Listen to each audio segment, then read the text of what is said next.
Welcome back, Nonfiction Branders. It's me, DP. Hey, listen, guys. I know I took a couple months off for a little bit of a hiatus once I hit episode number 200 of the Nonfiction Brand podcast, but there's a good reason for it. I was a little bit tired. Almost 4 years of podcasts can wear you down a little bit, and so a little bit of a break is needed. Not only that, but I wanted to mess around with the format. Since the very beginning of the Nonfiction Brand podcast, it's been one guest for 2 consecutive weeks. Well, now I'm changing that up because I wanted to have longer episodes and more frequent guests. So from now on, it's going to be one guest every week for up to about an hour's worth of conversation. So you're still getting your 2 episodes worth of goodness, just packaged in a slightly different way. At any rate, this is episode 201 of the Nonfiction Brand podcast with a special guest that I'm going to introduce to you right now. Tyler, welcome to the Nonfiction Brand podcast. Oh, thank you for having me. I'm excited to be here. Well, you know, here's the thing. Listeners to the Nonfiction Brand podcast will know that I've recently fallen in love with an online service called Podmatch. And this is me revealing a little bit of behind the scenes. I've done this podcast. This is going on year 4 now. And for the first 3 years, I depended on people that I met face-to-face in public. And that was a great way to get guests until this little thing called COVID showed up. And all of a sudden, face-to-face was not a possibility, especially with people that I really wanted to talk to, which were not my friends and family and close associates geographically, but people from around the world who've got really interesting things to say and share. So I'm hanging around Podmatch, which is like, I've heard it described as Tinder for podcasters and podcast guests. And I see this profile pop up of a guy named Tyler Foley. And again, we can talk more about this as we go, but I just want to say that Podmatch is smart. They've gamified the dashboard so that it shows the top 10 podcasters and podcast guests. Now, it defaults to podcast guests. And I'm proud to say that this podcast has been one of the top 10 podcasts, but Tyler Foley's name is always at the top of the top 10 podcast guests. And I'm like, I got to talk to this dude because clearly he has mastered the art of being a podcast guest. So I want to kind of tee up this question for you, Tyler. How and why are you always number 1 on the Podmatch guest list? Because I'm super handsome. Yeah, well, that didn't work for me. I'm just saying. Yeah, no, you've got the great beard. Like you got, I mean, it's a shame because I've got 3 daughters. I earned it. Yeah. Oh, I know. I have to keep mine shaved because I've got matching gray. You and I could have twinsy beards. Yeah, but, there you go. To be honest, I think part of it is I love doing it. Like I really do love doing podcasts, being a guest and being a good guest. I actually run a training program now because I've been in the top 10 on the Podmatch list for 8 months in a row and number 1 more than a few times. I realized that it was a thing that I could actually teach people how to do. And a lot of it boils down to being a gracious guest. And I think you have to remember, I am a guest to your show. It's no different than if you were to invite me over to your house. You know, because there was a time where we would have recorded this in studio face to face. And to me, it's no different than any other media appearance that I've ever done in my 36 years of performing. So if I'm going to be on radio or if I'm going to be on TV or if I'm going to be on your show, showing up and being a good guest is the first part of it. And then to be honest, I think you have to love doing it because it can be a grind. Like last year I did 180 podcasts. I was a guest on 180 podcasts. And a lot of hosts who are running shows don't even put out that many shows in a year. So you have to really want to do it and really enjoy it. And I do. I love coming on. I love meeting new people. I love talking about all kinds of things. Like I have a very eclectic knowledge base, you know, master or jack of all trades, master of none. That's me to a T. So I think that helps, especially with the modern platforms that we have. And then Podmatch, as you said, I would say it's the match.com for guests. Tinder's a little too swipey, right? But I've really enjoyed that platform and how it's put together. And you're right, there is some gamification to it. And I did crack the algorithm. Well, good for you, man. I tell you, because frankly, I want to learn some of that during the course of this podcast. But the Nonfiction Brand podcast is all about trying to encourage people to embrace the completely true, completely you brand that people already are. And that doesn't require you to be in Hollywood or New York or, in your case, Toronto or Vancouver or anything like that. It requires you to get out there. And, you know, I don't want to pick on you, but I'm going to say we're both High Plains citizens, if you will, because you're in Alberta, around Calgary area, if I got your postal code correct. That's correct. And I am in Wisconsin, outside the great state capital, Madison, Wisconsin, surrounded by cows and corn, and in this case, snow. And I just want to point out that Tyler, based in Calgary, has an international presence in the podcasting space, which of course translates into social media activity across all the social media platforms that you engage with.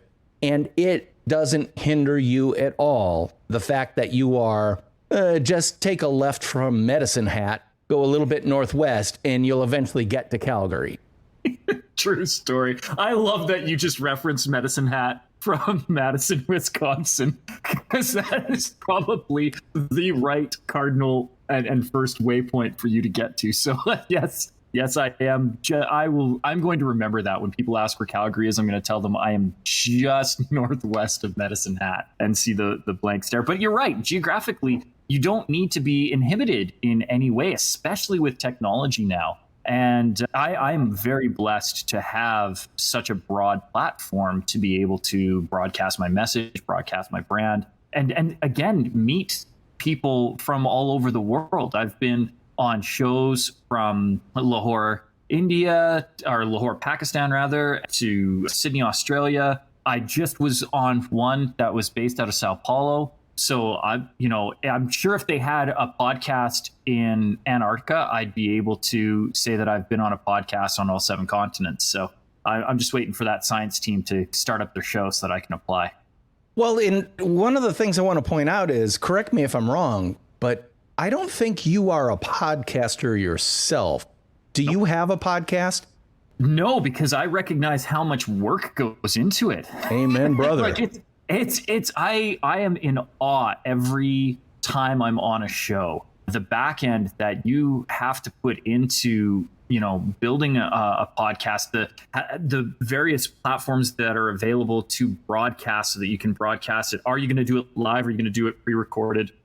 Bless your heart for doing a live show. I love the live shows, but that takes a little burden off you, because once you have all of that mechanism in place and all that infrastructure, you hit go and we do the show, and then it's out there. Where some of these guys who are doing the pre-recorded ones, they're the effort that goes into that, you're having to do the editing and understand the flow of a show and all of that, and then just having the platforms. This is such an easy job for me. I just show up, look pretty, answer a few questions, and then go about my merry way. And I wouldn't change that for the world. And I'm really, like I said, I am so thankful every time I get to come onto a show, because I recognize that without you, I wouldn't have a platform. Well, I bring it up not to wag a finger at you or anything, but to point out, see, people, you can get all the benefits that podcasting has to offer with none of the drudgery, technological pain, systemic agita, all that stuff. And simply by following Tyler's example, you can be an expert wherever you happen to be on the face of this earth. If you have a camera and a microphone, and by the way, it's your phone for a lot of people, you can turn out a good guesting experience for podcasters like me, where you go, wow, that was fantastic content. Maybe your microphone's not the best. Maybe there was dogs fighting in the background every once in a while, just like at my house. But it doesn't matter, because podcasting is about the raw feed. It's about getting the information out there, sharing who you are, what you do, and how you do it in a very effective way. And Tyler has cracked literally the podcast code, and he's not even podcasting. That to me is amazing. Yeah, not without having my own show in the last 6 months. Let's read the stats proper. 218,070 downloads and 1,078,333 social impressions based on the statistics that, well, it's too blurry for you to see, but that's what Podmatch is telling me right now based on the information that the hosts submit. So, 200,000 downloads in 6 months and over 1 million social impressions using somebody else's platform has been wonderfully beneficial for me. And again, I recognize that I am piggybacking on somebody else's audience and somebody else's hard work. So I want to make sure as a guest that when I come into your house, when I come to your show, that I'm giving you that quality soundbite or the information that your audience can use that's important, because otherwise I don't get asked on to the next show. And I can use the sound bites too. That's the other beautiful thing. You're going to find the best of the show, and you're going to put that up on your socials so that you can say, hey, this, come listen to my show. This is some of the stuff that you're going to get. But then that becomes content for me too. And I can use that to really hone in on what my brand actually is, right? There's always what we think we want our brand to be. And then there's what our brand actually is. And I have found over the last 6 to 8 months, really, truly my voice and what my brand is based on the snippets and the little tiny excerpts that all of the hosts are pulling out and going, this is what we want you to hear from Tyler. And I'm going, well, if that's what they want me to hear, then that's really what I should be honing in on as my messaging. And the growth has been exponential in the last 6 months. I am grateful and thankful every day that I get to come on a show. Well, I want to point out for the Nonfiction Brand audience something you said that is so important. And that is, you found your voice, not because you knew necessarily what it was, but because you heard what other people thought was the most valuable stuff you could share. And you discovered that, one, I'm showing up as a genuine human being. I'm not some slick shyster in a sharkskin suit. I'm coming on as myself and sharing what you know. And then from that, your audience is saying, of what you know, here's a piece of gold, here's another piece of gold, here's a diamond. And you get to discover that, wow, people are just getting these specific things from me. And I'm guessing that you're starting to focus more and more on those things, because when the marketplace is telling you what they want to buy from you, that's a good time to listen and a great time to start building up inventory of those things that they want to buy. Am I getting that right about you? 100%. And it's been beautiful because you had touched on it, and I will reinforce it, that you really need to know who you are. One of the things that I teach in all of my seminars is authenticity is synonymous with self-awareness, because I don't like the word authenticity. I hear it too much. It's a buzzword in the speaking world. We need an authentic speaker. And I find it becomes a license to misbehave, because that's just who you are. I'm just being authentically me, and then you can swear or do whatever. And I think that isn't really actually being authentic. But I think knowing who you are at your core, knowing what your messaging is that critical first step, because I am unashamedly and unabashedly me. I show up, this is who I am. And I know, because I've got, all coming up 200 episodes that I can go back and look on, and who I am and how I'm showing up hasn't changed. But the laser focus in on the messaging that I am providing to a show or to a host is becoming significantly more refined, right? Because as you said, I have this entire pay dirt of information that I can use. We'll call it a cubic bucket, right? One whole cubic yard of material that I can give people. And everybody's taking it and they're distilling it down. And next thing I know, we've got, as you said, a couple of gold nuggets. And hey, we've even found some diamonds mixed in with that. But there was all of this material. And all of it is still me. It's all what I use. But when you sluice it down, this is what people want, right? They just want the gold nugget. Give me the nugget. And so now I know what my nuggets are, and they're really easy. And it's been a beautiful thing because I've always had them, but I've now heard what it is that the public wants. And a lot of that has to do with being able to repeat the message over and over and over again. How am I in the top 10 and number 1 most of the months? It's because I don't stop doing it. You know, I've seen some of the other number 1s come and go. I've actually coached a few of the people to get to number 1. And then they get to number 1 and they're like, great, walk away. And I'm like, well, no, like now you've got some momentum, sustain the momentum. You'd be surprised what happens the more you stay there and become omnipresent with it. I'm going to be speaking at the Podmatch quarterly convention tomorrow.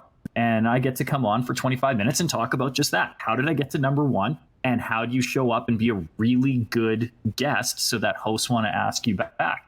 And I wouldn't have had that if I didn't sustain the momentum. Oh, man. I massively agree with you about the word authenticity. It's now used by NFT and cryptocurrency salespeople. This is the authentic Bitcoin. Give me a break, dude. There's no such thing as an authentic Bitcoin. But my point is that you are currently using podcasting to refine how you speak about what you speak about, just about everything about you. And I love that because, frankly, podcasting, getting on audio or on video as well, it's a place where you're naked. And I know you've got a theme about speaking naked. And the thing I want to point out is if you want to know authentically who someone is, put them on camera and put them on microphone and record them. Because what you are going to hear, maybe not every minute or every second of that recording is going to be, oh, that's authentically them. But you hear those little tells every once in a while, like, oh, he's just made a snide remark about his wife. I bet you he's having some problems there. Oh, he's said this about a sports team.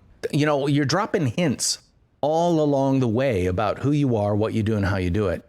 And one of the things that I find about you that interesting is that before we pressed the go live button, we were talking about how you were involved in a theatrical performance. That's funny.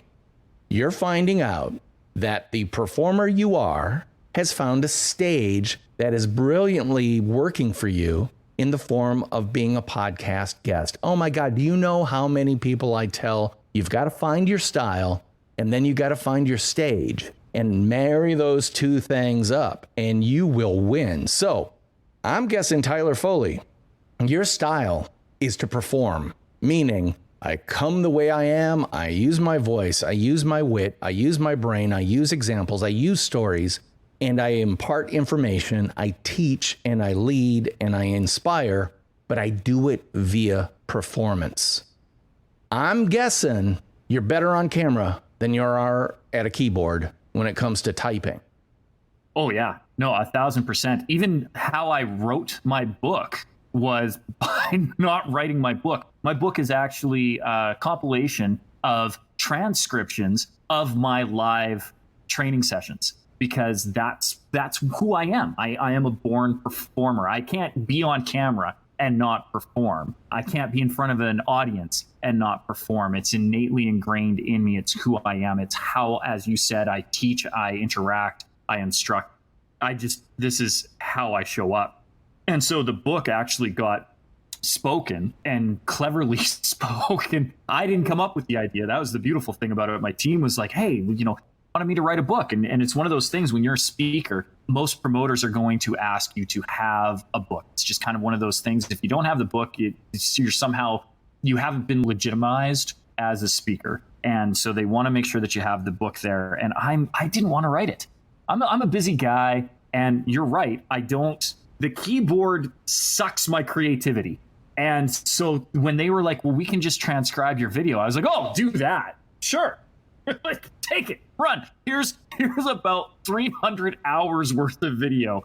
Go. And they did. And it got compiled. And I am so proud of the book, especially because from it, I've been able to really, again, refine the message based on the feedback that I've gotten from it. So next year, we'll be coming out with a revised edition.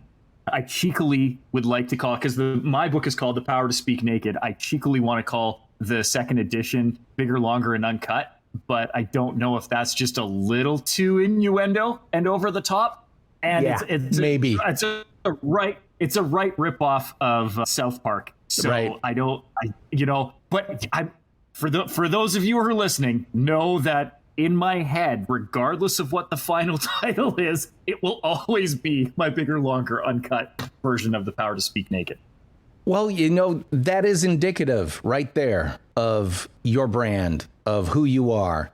You've got the idea, but you've also got the sensitivity to pull it back, because while it would play really well with 25-year-old males, it might not play so well with 38-year-old female bookers at conferences, association meetings, and stuff like that. Are you being inauthentic by realizing that? Or are you being what I like to call selectively authentic, which is, yes, I am myself, but I'm not sharing everything, because everything that I am, you'll get to know over time if we have a relationship. I see you nodding your head. Yeah, well, and I think you're right, though, because, again, authenticity is synonymous with self-awareness. I am very self-aware of who I am, what my messaging is. I do have a really dirty sense of humor. Like, innuendo is my favorite form of humor. Every time I hear Steve Carell say, "That's what she said," I giggle.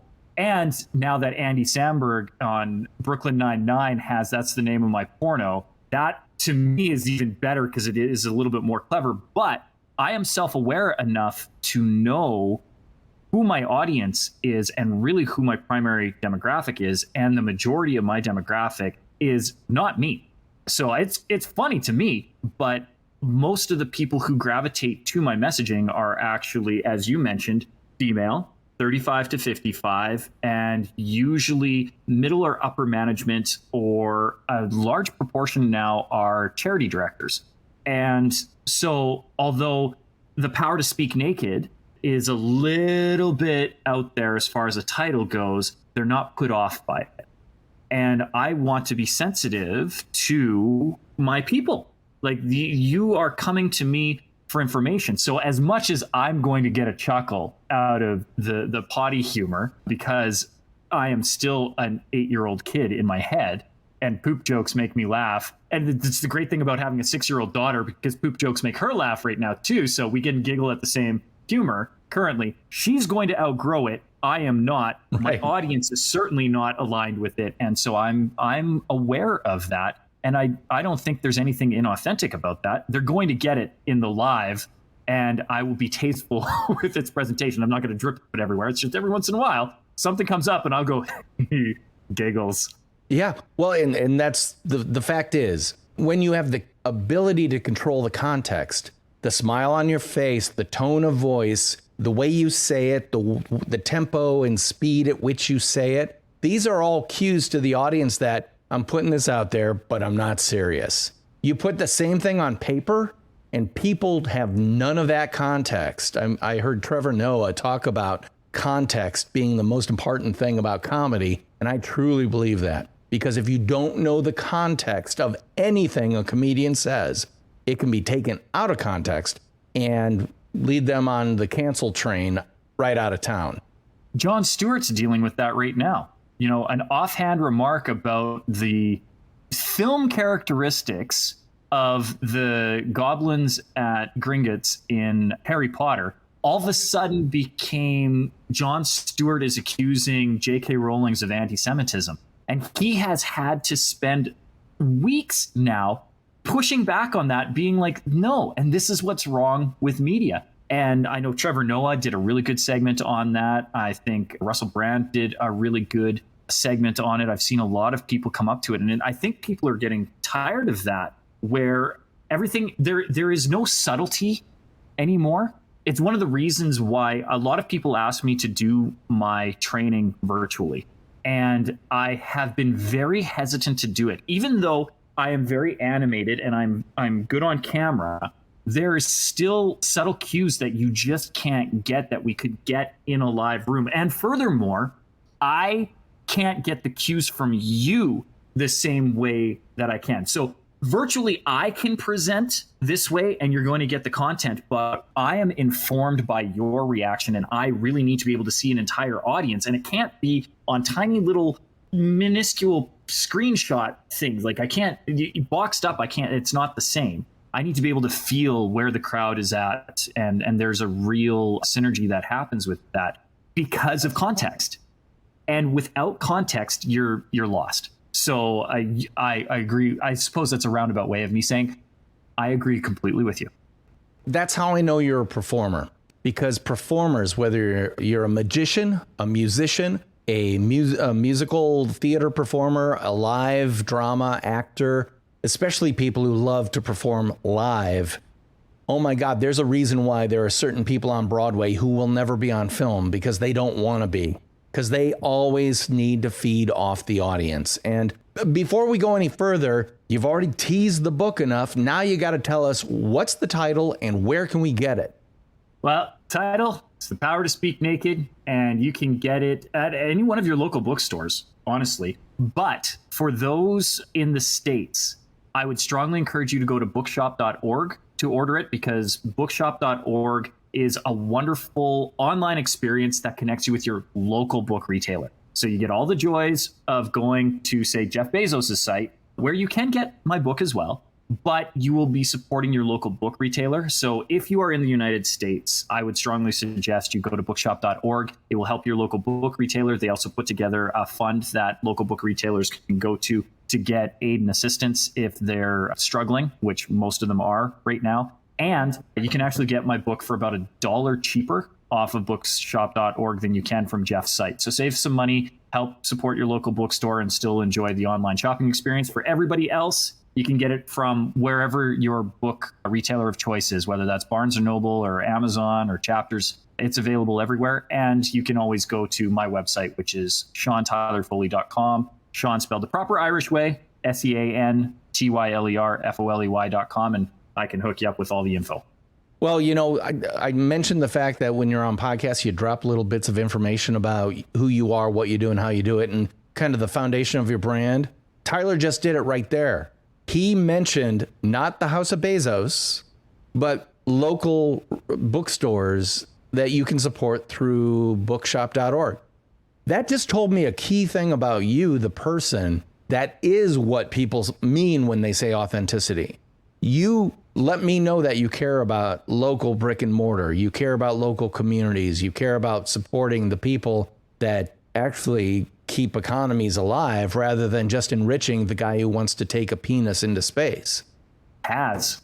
Yeah, he already has. And he has the nice cowboy hat to prove it. I'm glad. Oh, anyway, let's not pick on Jeff Bezos. He's got enough problems as is.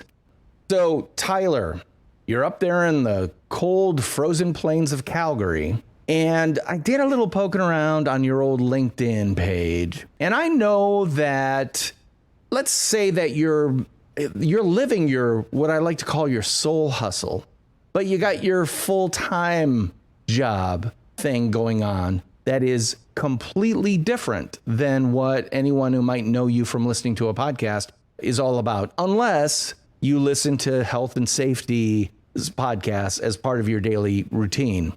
Can you talk me through that? We've got Tyler, the performer, who performs live on stage. You've got Tyler, the performer, who performs on podcasts as a podcast guest.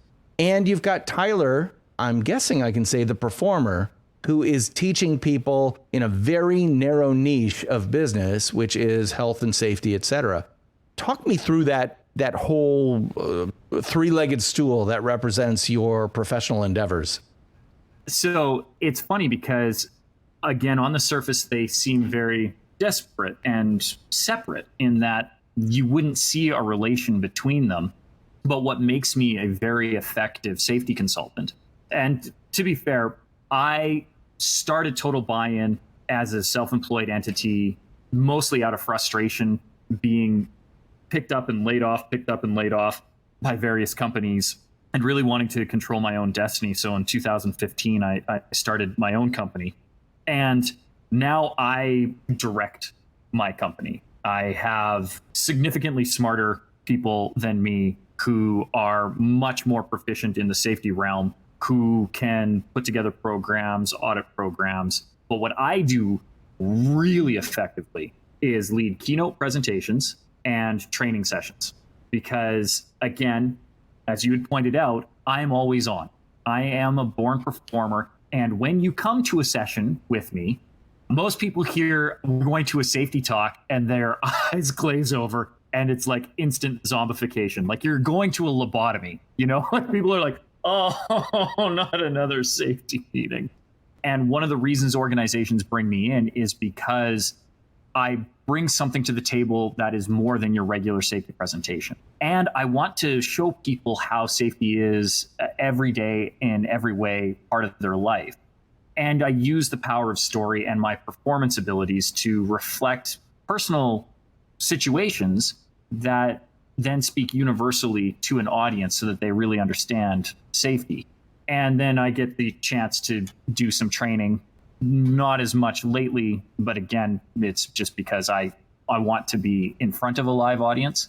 So most of the safety training that my company is leading is being led by other people virtually. And when we can get back into live presentations, I will pick up a little bit more of the live presentations. But it seems that these would be separate. The reality is, whether I'm training a group of executives how to be better presenters so that they can give their message more meaning to their employees, or if I'm training a group of executives on safety meetings, it's actually the same presentation. It seems niched because we stick safety in front of it, but the training is still the same. What is your personal story? Why do you identify with this? What does it mean to you? And therefore, why is it important to the people you're speaking to? And when we can hone that in, all of a sudden this safety presentation becomes more interesting. But that goes for any presentation. I started as a performer, moved into this safety realm, continued as a performer, and have now branched back out. So where we got niche with just the safety messaging, it's now broadened out to teaching executives just generally how to present and not just with the safety niche. That is the perfect illustration of what I refer to when I say you need to have a nonfiction brand that is completely true and completely you. A brand is not something that constricts you. It's something that grounds you and frees you, because part of your brand is the performer aspect, not the safety aspect. The safety instructor aspect is the costume you have to wear as a performer for a given gig, if you will. But the thing about performers, change the costume, you got an entirely different character played by the same actor, the same performer. And so when people say, well, I'm a CPA, I guess to build my personal brand, I have to talk about nothing but taxes and, insurance or whatever, blah, blah, blah people want. And I'm like, I don't want to hear that. I want to hear your take on things that affect my life. And some of those things might be a change in taxation. Like if all of a sudden home mortgages the interest is no longer deductible, I want to hear your take on that. But based on who you are, like let's say you're a performer-based CPA, I want you to tell me that story in a way that gets my attention, keeps it, and leaves me with a actionable, doable thing at the end of that story.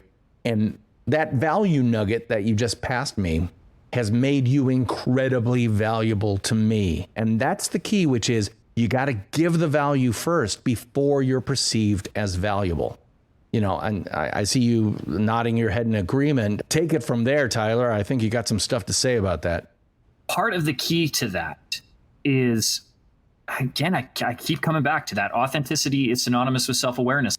If you want to engage an audience, you need to touch them in their heart. You don't win an audience over in their mind. You win them over in their heart. And there's a wonderful study called Heart Math that discusses the connection between, because your heart contains neurons. You have neurons in your stomach, you have neurons in your heart, you have neurons in your brain. Neurons in your brain are wired to work subconsciously and consciously. So there's the thought that you have to put in, and then this bit that you don't have to. The neurons in your gut and your heart work on a subconscious level. And when you can tie your head and your heart together, that's when, everybody talks about being in state or in flow or you're connected. As a speaker, your job, and understand when I say as a speaker, I don't mean that you need to be Tony Robbins or Darren Hardy or Brian Tracy, Les Brown, and have an audience of 6, 10, 20,000 people. As a speaker presenting information, you may be a boss presenting to a single employee. But as soon as you're talking to somebody, you have an audience. One more person in the room is an audience. And if you want that message to resonate with them, you need to be able to touch the heart and the mind, not just the mind. The easiest way to touch the heart is to connect on an emotional level. And the easiest way to connect on that emotional level is to tell your personal story and reconnect with, why is this important to me? This is important to me because, and I want to illustrate that through this. And then when you do that, then the other person can understand. It's that principle, never judge a person until you've walked a mile in their shoes. Well, I can't walk a mile in your shoes physically. I mean, you're in Wisconsin, I'm up here in Calgary. But if I tell you a story, you can see the world through my eyes. And in doing that, you can experience what I experienced. And that's how I connect your head and heart to my head and heart, and how we can have that resonance. And I think that's really that key ingredient to getting your brand and to your messaging. Because as you had pointed out, you can be super niche. And in fact, the more niche you are, the more universal your message will land. It's one of the principles that I learned from both Bo Eason and Les Brown when I got to work with them. Bo Eason was very specific that the more detailed you can get with your story, the more universal it will resonate. The more generic you try to make it, the less likely it is to land. And then Les Brown tied it all up for me when he said, you never tell a story without a point, and you never make a point without a story.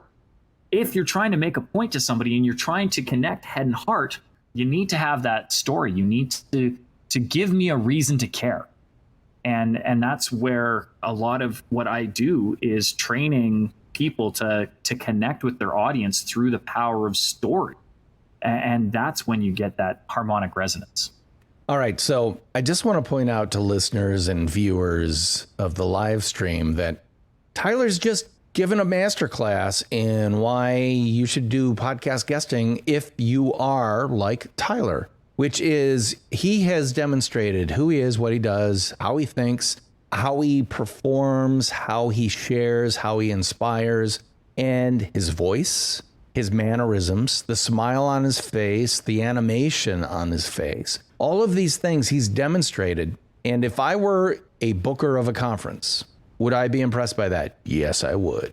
If I were interested, more of a bookish person, would I seek out his book?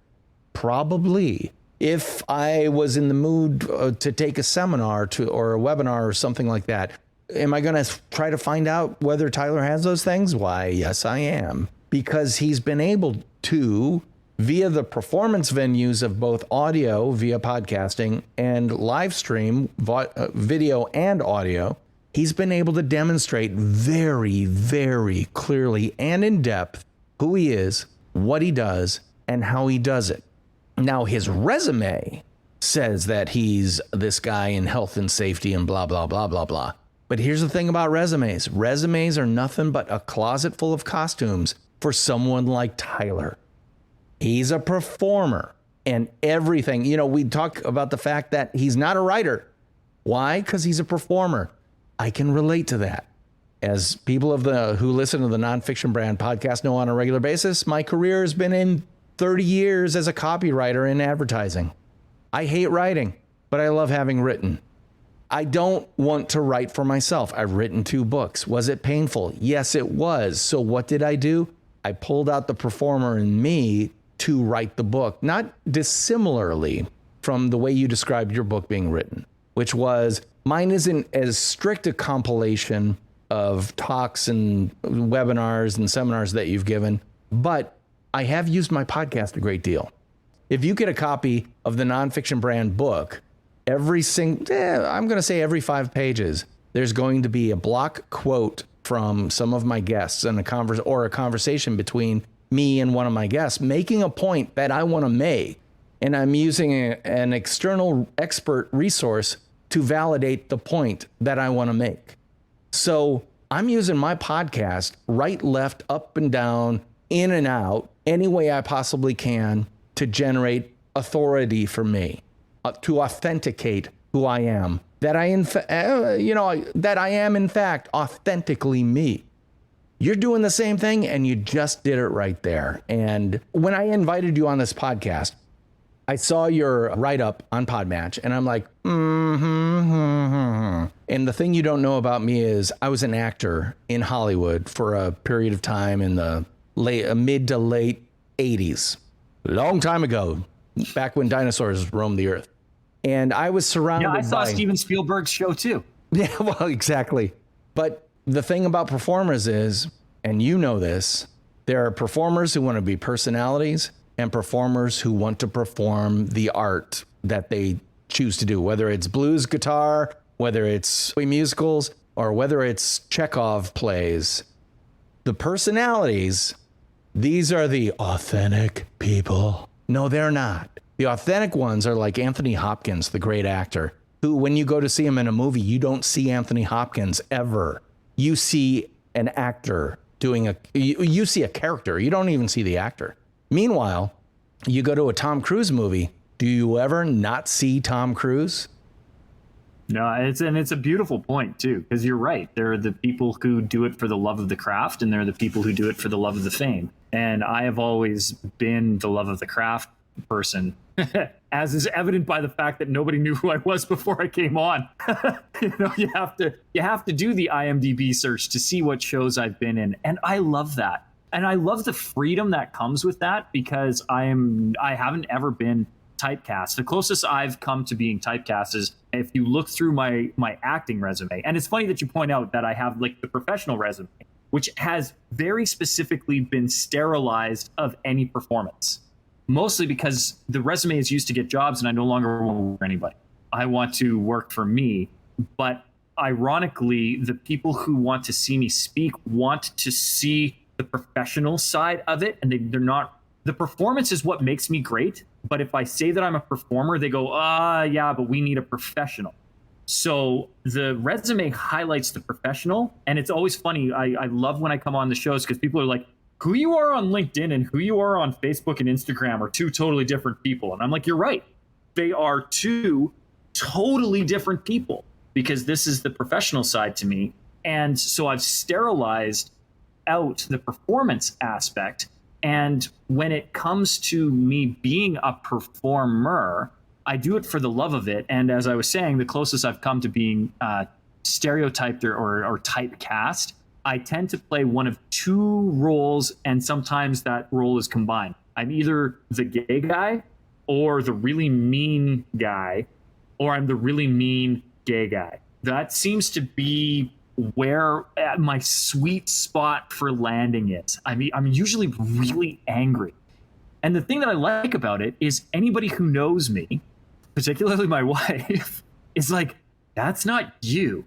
And it's the greatest compliment that I can get anytime anybody watches anything that I've been in. They're like, that's not you. And I'm like, I know. Isn't it great?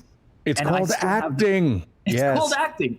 And I still have the freedom as a performer to pick the roles that I want to do. And especially now that I'm self-employed, I still get to act. You know, my agent phones me up. Do you want to go for an audition, Tyler? Absolutely, I do. And, you know, I'll audition for it. But the difference between me doing it in my 40s and me doing it in my teens and my 20s is it's not a job for me anymore. It's a bit of a side hustle that's really fun when I get a gig to go on and, you know, go and play with some other performers and do the show for a little bit, and then walk away and come back to what to me is my real life, educating other people how to be better on stage. And yet it's completely true with the brand foundation that you are, which is a performer. Because again, a performer doesn't need to be typecast or to be only this or that or the other thing. And the best actors are like, I don't ever want to play the same role twice. I want to constantly try new things. I'm going to use the same toolbox for every character I create, but they're all going to be different. And that's the key when it comes to brand level foundations. It's not about the costume or the makeup you're putting on. It's about the tools and craftsmanship that you have, because if you dig down deep enough, the first principle about your brand is I'm a performer. That's when I got happy with my career, because I always knew I was not going to be a CEO type, a chief executive. I'm not going to be a scientist. I'm not going to be a data analyst. I'm not going to be a bureaucrat that shuffles papers from point A to point Z. I have got to be on the creative side of the fence, and constantly the things that I gravitate toward are exactly what we're doing right here. I would much rather spend 3 hours on Saturday, which I will be doing, editing this live stream into an audio podcast, than spending 3 hours writing a blog post, even though I'm a writer. I have an aptitude as a writer, but not the attitude to be a quality, high output writer. I'm very good at what I do. I just don't like to do it as much as I do this. So I think we're cut from the same cloth, because again, I don't mind if people get to know me because of this podcast or the other stuff I do, but I hope they don't know me because of that. I hope they know me because of what I say and what I share and who I bring on and who I curate on this podcast to the audience. I had no idea, Tyler, when I read your write-up on Podmatch, that we'd be in such simpatico agreement about stuff, but I'm delighted to find that out. I want the audience to know where they can discover more about who you are, what you do, and how you do it, and any of the things that they might enjoy engaging with you with. We've already talked about your book, but go ahead and plug that again. But where else can people learn more about Tyler Foley, the both health and safety instructor, but also the performer, but also the podcast guest expert? Where can they go? The best place is just straight to the website, SeanTylerFoley.com, SeanTylerFoley.com, because everything is posted there. If they want to get a copy of The Power to Speak Naked, they can find that there. If they want to get information on any of our training resources, in fact, if they go to the website, we have a link to a free Facebook group called Endless Stages. And in that group, I go live every Tuesday for Tyler's Tuesday Tips. And it's a 20-minute, easy to digest session. Again, it's a live Facebook feed that we then record and put up the on-demand stream afterwards. But I will go in and basically download 36 years of public speaking and performing into answering questions that come from the group over the course of the week, so that you can, if you're in the group as a group member, learn what I do, how I do it, and why I do it. And the stuff that works for you is great. And if it doesn't work for you, we will help you find the other paths. We have some really great resources and some excellent guests who come in to answer the questions as they come up. So SeanTylerFoley.com. And if they're wondering, but Tyler, why do you have to complicate everything with adding Sean on the front of it? It's in honor of my father. I've always had a professional career name as Sean Tyler Foley because it is legally my first name. Technically, my name is Sean Tyler, like Jean-Luc, not hyphenated. And when my father passed away, that was when I first really got into film. And so I've always kept the name in honor of him. But for anybody who knows me, if we're friends, you call me Tyler. My wife calls me Tyler, so we always default to her. But SeanTylerFoley.com if you want to track down anything. Well, and there's another example of a piece of information that gives you a little bit more color about who he is as a man, a giver, a podcast guest, an instructor, a performer. So definitely check that out. What a pleasure it's been to have Tyler Foley on the Nonfiction Brand podcast. I would love everybody to like, subscribe, refer this podcast to others, but could you do me a real solid and give it a rating wherever you get podcasts for free? Because that really helps other people find it. At any rate, that's it for me this week. I'm DP Knudten, and he is Tyler Foley. And I'll be talking at you guys again next week. Bye-bye.